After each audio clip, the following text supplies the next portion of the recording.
So this is my first comic book review for the Blood Hunt series that's been currently going on. I've been reading and seeing a lot of good reviews for the Blood Hunt series.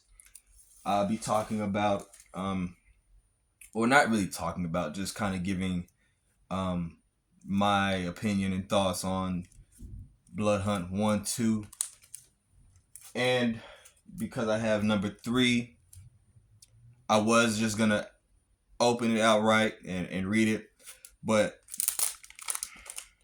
the funny thing, I've never had a red band. I've never had a red band edition comic. I've always seen them. I've always read about them, heard about them. I've seen other readers collect them.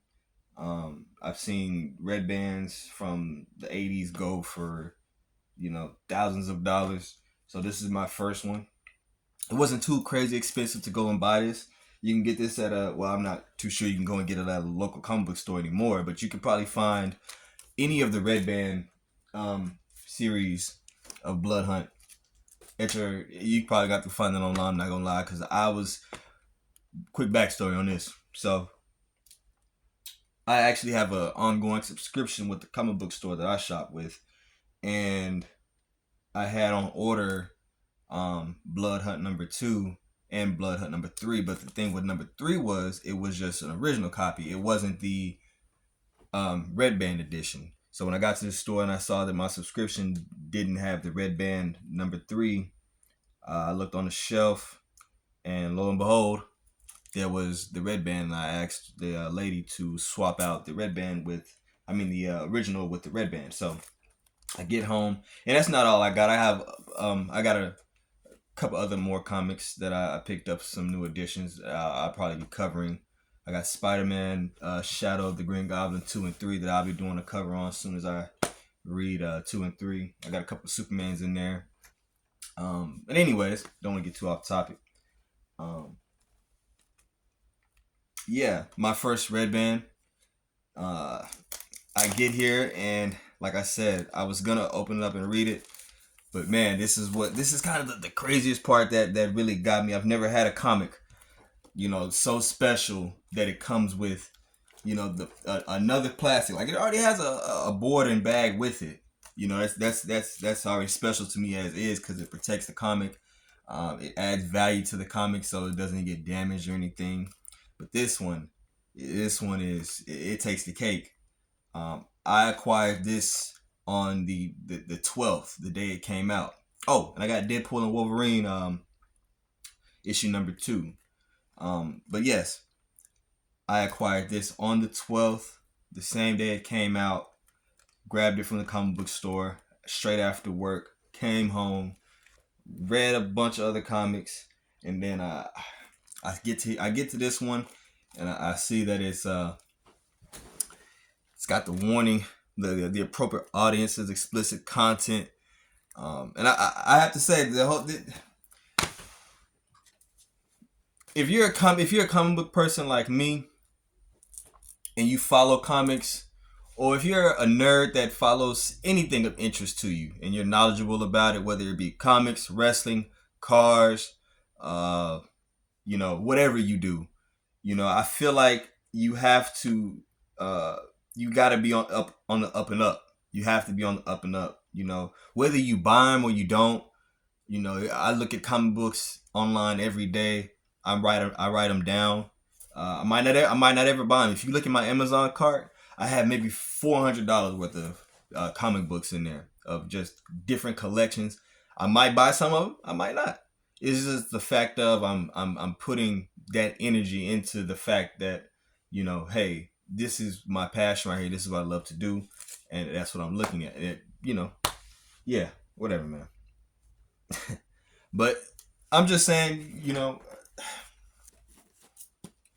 this right here is really special to me because I almost don't want to open it, for real, to be honest with you. But I read 2, and I said I was gonna cover 1 and 2, and I was gonna open up 3 and maybe do a special review on that next video.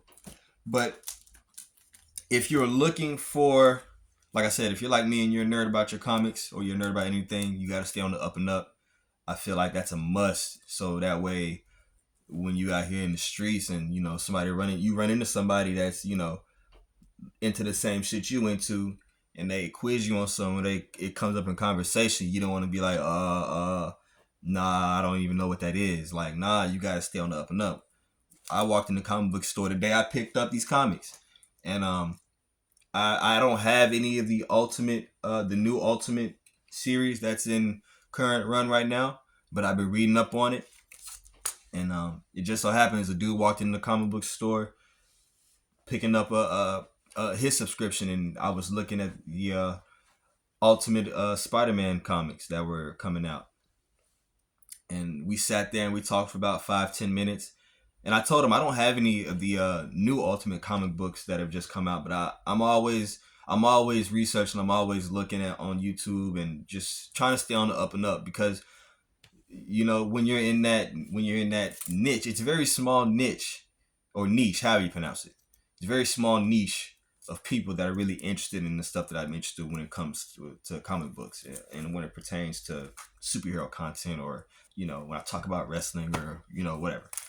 If you look on my Instagram story, you'll see me post different kinds of shit, wrestling, all types of stuff. But anyways, I truly believe it's important, even if you don't physically buy it. I think it's important for us to still dive into our world of nerdology. It's a word I made up. To at least keep it in our minds, and we're still studying, what we love to do, because it's almost like a muscle. Once you don't use it anymore, it just becomes useless. So yeah, Blood Hunt 1 and 2, some of the best reading by Jed McKay, Pepe Larraz, I think that's how you pronounce their name, and Marte Garcia. One thing I will say, I won't, give you a whole. I wish I was able to, show you panels and all that, but I haven't made it to that stage yet. Hopefully one day. But I will say, from the first comic, it's filled. It's almost from 1-2. It's almost written into a horror story. You get pulled into it very quickly. It's told almost from a third person perspective. But you don't know. But I will say, throughout the comic book, it leaves you wanting to keep turning the page. It's filled with plot twists. If you're an artist who is involved in different artistry and paintings, the artwork and the time it took, and the visuals, within the Blood Hunt 1 and 2 series is phenomenal. I love the writers and the creators who've come together to make this masterpiece of writing of a comic. I can actually take it out and show you this one. This one is probably my favorite piece of artwork,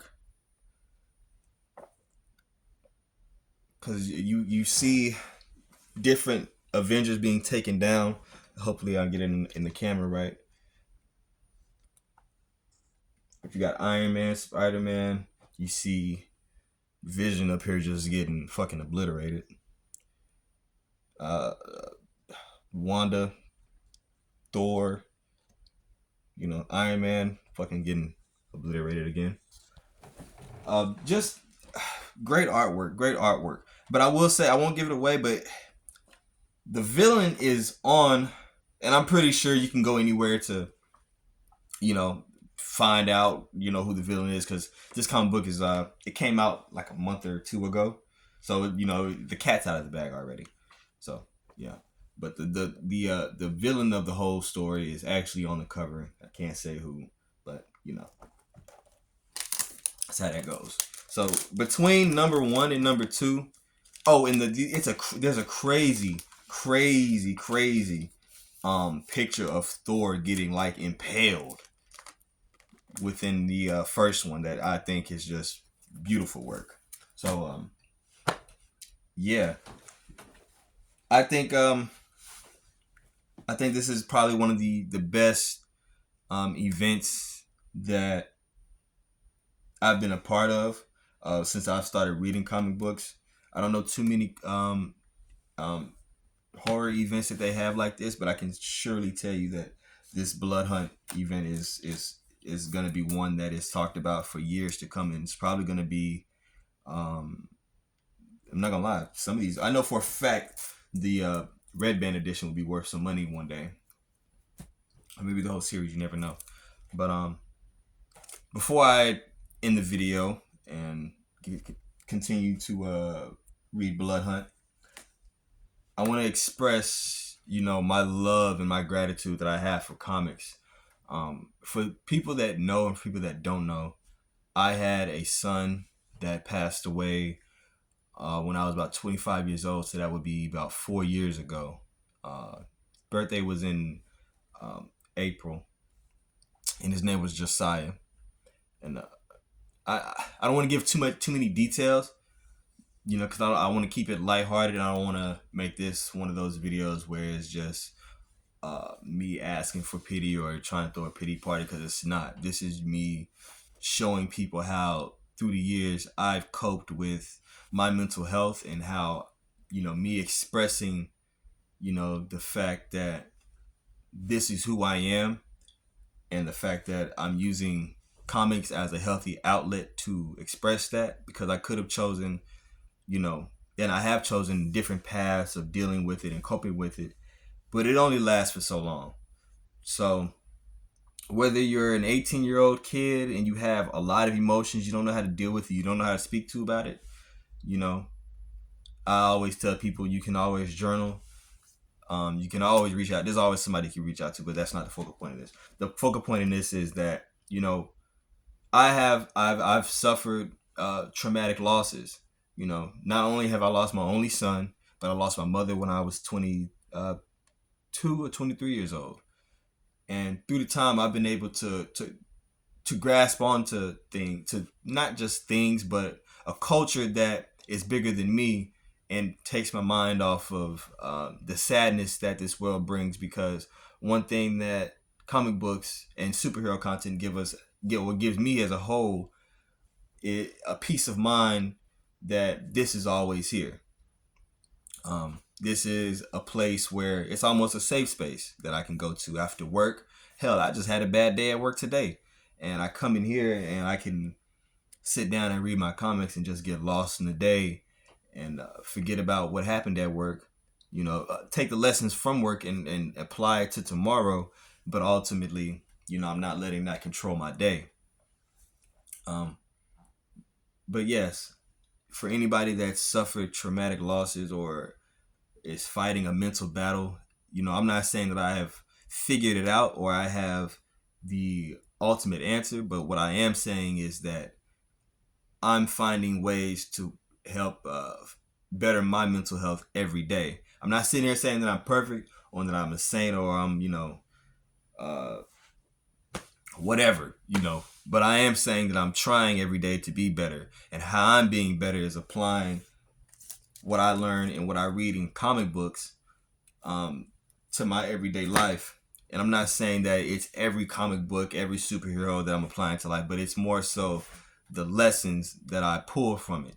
So if whoever this reaches out to, whoever, watches this entire video,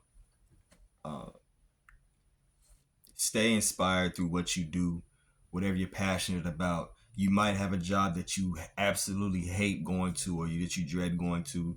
But if you have a passion and you have something that you're working towards, let that be the end goal of the day, to be the driving force to help you get back to that passion. Because at the end of the day, we all have a passion for something.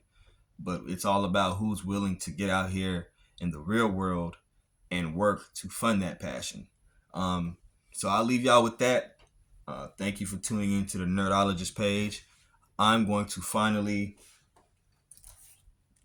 open up Blood Hunt number 3 and read it, and I will be doing a review for it another day this week. But yeah, thank you for all my subscribers that tune into my page.